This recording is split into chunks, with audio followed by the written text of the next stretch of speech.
Mix by Yadav Films Bhojpuri Sonhu Chinoy।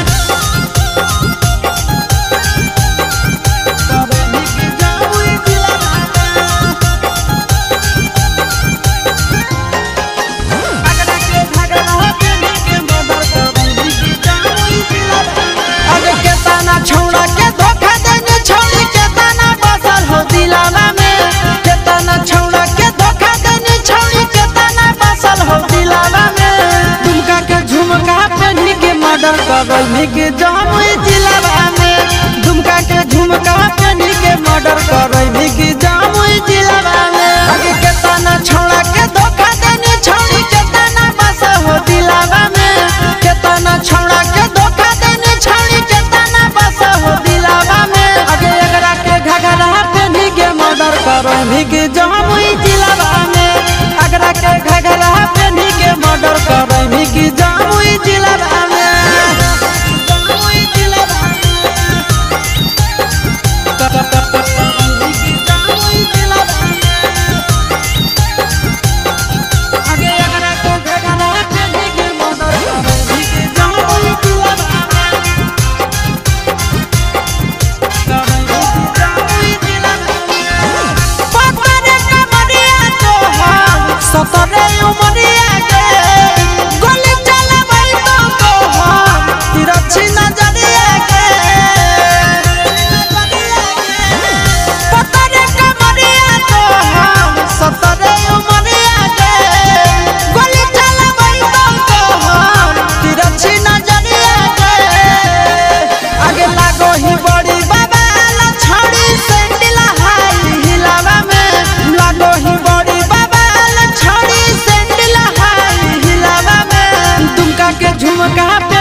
करनी के जामुई जिला में दुमका के झुमका पहनी के मर्डर करनी के जामुई जिला में।